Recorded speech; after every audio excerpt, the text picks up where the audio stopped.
domaine industriel, ça regroupe la partie production d'énergie électrique, la partie navigation, pour à la fois produire de l'électricité et assurer la navigation, mais on est obligé de maintenir des installations. Ça regroupe de nombreux corps de métiers différents ou domaines de compétences différents.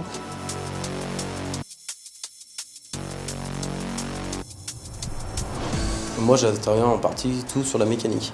Entretenir une porte d'écluse ou une vanne de barrage. Topographe, c'est prendre des mesures terrestres, faire des contrôles de stabilité d'ouvrage. À travers nos mesures, c'est le comportement de l'ouvrage qui est en jeu. Principalement, mon travail, c'est la maintenance préventive sur l'aménagement. C'est l'entretien de tout ce qui est utile pour le fonctionnement des groupes. C'est maintenir l'outil de travail en bon état de fonctionnement. C'est un outil de production qui est mal entretenu, et il produit moins. Ou quand il casse, on ne produit plus, et là, c'est de la perte sèche.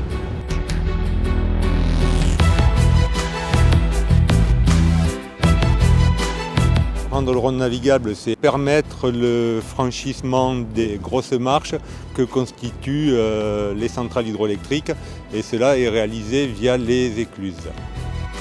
Ça arrive qu'on ait des défauts, c'est pour ça qu'il y a des gens d'astreinte. Là, on est appelé à intervenir pour du dépannage. Souvent, c'est des capteurs qui ont des difficultés à se mettre dans la bonne position, ou des bateaux coincés dans le sas avec un bois.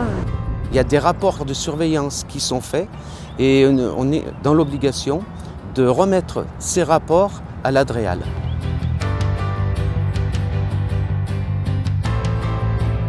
En fonction des relevés bathymétriques que l'on fait régulièrement, on détecte les endroits qui sera nécessaire de draguer.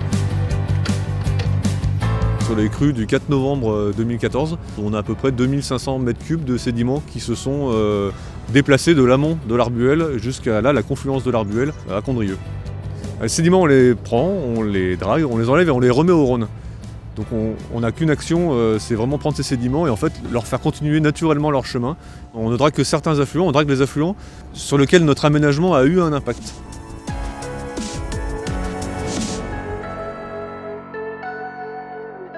Donc on a des experts en interne pour analyser, réfléchir, éventuellement proposer des solutions d'intervention, et tout cela bien sûr en toute sécurité.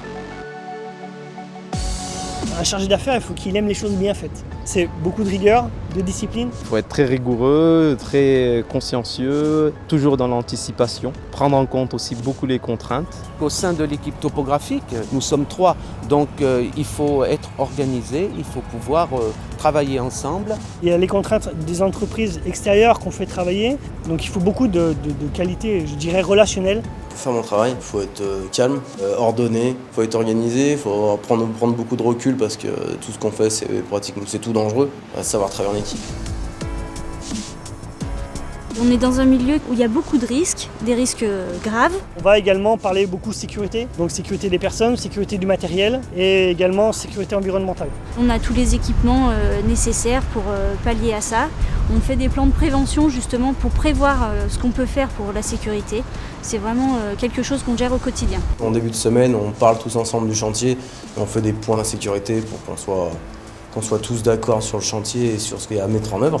Pour moi, la sécurité, c'est un des critères importants déjà dans le choix de l'entreprise. Ce que j'impose aux entreprises, c'est qu'une lecture soit faite de l'étude de risque et du plan de prévention. Et avant de démarrer, je viens pour vérifier que les protections sont en place, que tout ce qui a été vu en amont a bien été respecté par l'entreprise.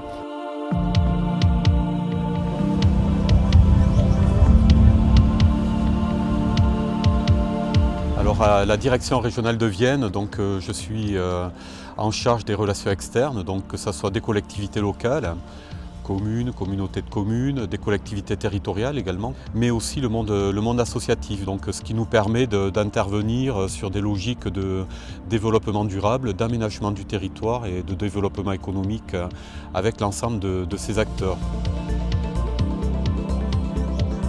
Lors d'un contact avec un partenaire potentiel, celui-ci va me dire bon, on a telle idée d'aménagement au bord du fleuve, Donc on va commencer à développer cette idée, voir où se trouve l'intérêt général et voir de quelle façon la CNR va pouvoir accompagner, apporter notre savoir-faire technique, notre expertise sur le fleuve du Rhône. Donc pour cela, j'ai des équipes qui me viennent en appui. Ce qui est important, c'est effectivement de vérifier sa compatibilité avec les usages du fleuve. La compagnie veille effectivement à ce que les gens qui s'implantent en bordure du fleuve s'implantent de manière correcte. On ne peut pas valoriser des terrains en bordure de fleuve sans effectivement solliciter les équipes techniques. Le débit réservé est une obligation pour tout ouvrage hydraulique, que ce soit un barrage pour la production hydraulique, agricole ou autre.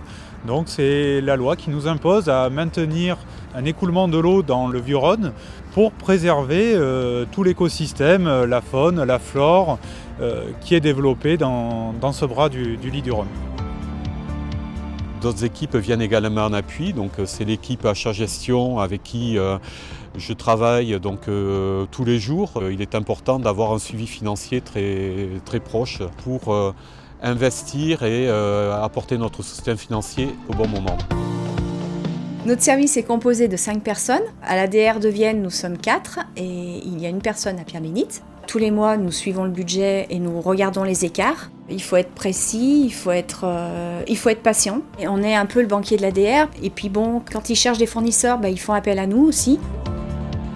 On va d'une part privilégier les entreprises nationales et puis autant que faire se peut, les savoir-faire locaux.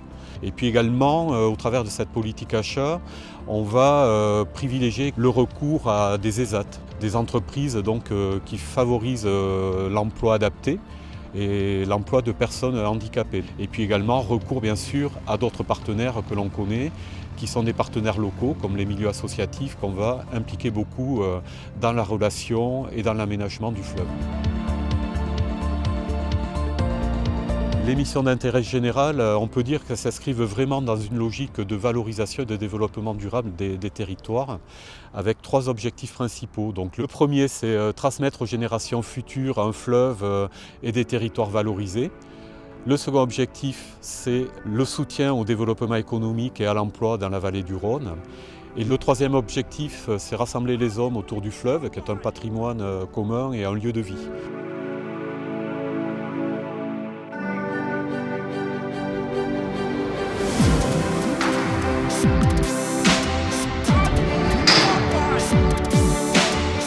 Je pense qu'on travaille dans des conditions véritablement exceptionnelles.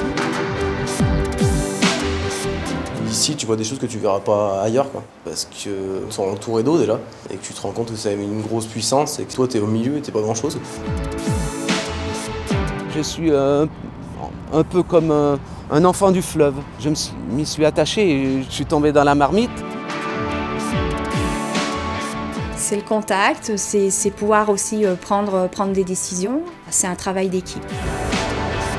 Je suis bien dans mon travail, je me plais. Il n'y a pas de raison que je change.